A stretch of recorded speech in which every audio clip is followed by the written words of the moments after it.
Salam sejahtera bagi sahabat inspirasi. Kiranya berkat damai sejahtera Allah menyertai kita semua sepanjang hari ini. Mari kita akan berdoa terlebih dahulu sebelum belajar, mendengar, dan merenungkan kebenaran firman Tuhan hari ini. Mari kita akan berdoa. Tuhan Allah sumber berkat yang kami kasihi di dalam kuasa nama Yesus. Hati kami melimpah dengan syukur ya Tuhan. Hari ini Engkau masih memberi kesempatan buat kami untuk mendengar, belajar, dan bahkan merenungkan setiap kebenaran firman-Mu. Jadikan ya Tuhan berkat bagi iman kami. Di dalam nama Tuhan Yesus Kristus. Amin. Sahabat inspirasi, perenungan kita hari ini kita akan baca dalam Lukas pasal 17 ayat 15-16. Demikian dituliskannya. Seorang dari mereka ketika melihat bahwa ia telah sembuh, kembali sambil memuliakan Allah dengan suara nyaring, lalu tersungkur di depan kaki Yesus dan mengucap syukur kepadanya. Sahabat inspirasi, di antara kita semua, siapakah yang belum pernah sama sekali pergi ke dokter? Pada umumnya, setiap orang pernah pergi mencari dokter untuk minta pertolongannya. Namun yang menjadi pertanyaannya adalah kapan seseorang pergi ke dokter? Seorang akan pergi ke dokter saat dia sakit dan merasa membutuhkan pertolongannya. Dan bahkan dokter dicari, rela menunggu berjam-jam, bahkan pergi ke tempat yang jauh hanya untuk menemui sang dokter itu.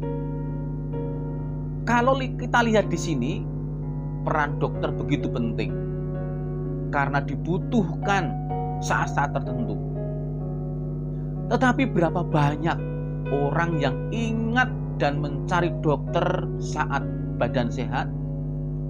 Nah, melalui peristiwa ini, sahabat inspirasi, kita akan merenungkan dalam bacaan firman Tuhan yang terdapat dalam Lukas pasal 17 ayat 11-19. Di situ diceritakan 10 orang yang butuh Yesus. Mereka rela menunggu dan mengharap dengan sangat agar disembuhkan dari sakit kustanya. Tuhan sembuhkan semuanya. Tetapi hanya satu saja yang setelah sembuh memuliakan Allah, lalu datang kembali kepada Tuhan Yesus, mengucap syukur dan tersungkur di depan kaki Yesus. Itulah yang dia lakukan.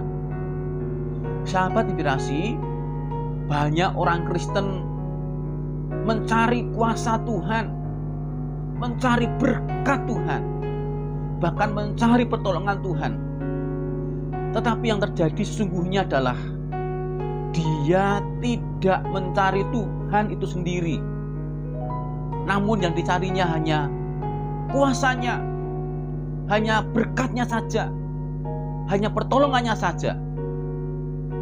Dia lupa bahwa yang perlu dicari adalah Tuhannya, Allah, Dia yang kita cari. Akibatnya adalah apabila yang dicari sudah didapatkannya, maka apa yang perlunya berjumpa dengan dia sudah didapatkannya, dia lupa dengan Allah. Inilah model kekristenan yang rapuh dan tidak baik.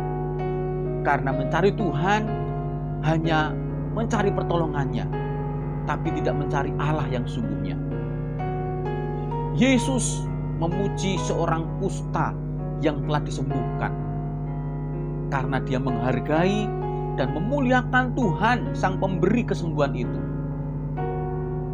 Orang yang memuji Tuhan akan membangun relasi makin intim dan dalam dengan Tuhan,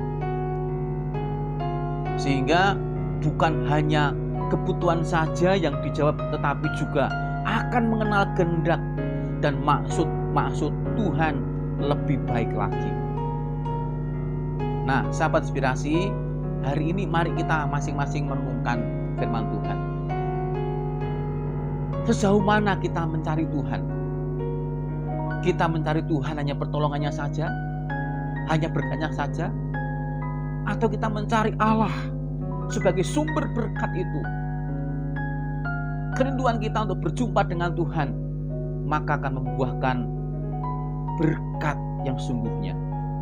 Dan kita akan mengenal lebih jauh akan Tuhan yang baik itu, yang akan memberi kita kekuatan, kemenangan dalam setiap kehidupan kita semuanya. Amin. Mari kita berdoa, bersyukur atas berkat firman-Nya. Tuhan Allah sumber berkat, hati kami kembali bersyukur ya Tuhan. Firman-Mu mengajar kami untuk tidak hanya mencari berkat dari Engkau ya Tuhan, tidak hanya mencari pertolongan-Mu ya Tuhan, tapi ajar kami untuk mencari Engkau yang sungguhnya sumber berkat itu dalam kehidupan kami, agar kami lebih mengenal akan Engkau ya Tuhan. Bersyukur atas berkat-Mu pagi ini kiranya memberkati kami semuanya dan berkati para sahabat inspirasi sepanjang hari ini. Terima kasih ya Tuhan, kami bersyukur di dalam berkat nama Tuhan Yesus Kristus. Haleluya. Amin. Tetap semangat dan Tuhan memberkati sahabat inspirasi.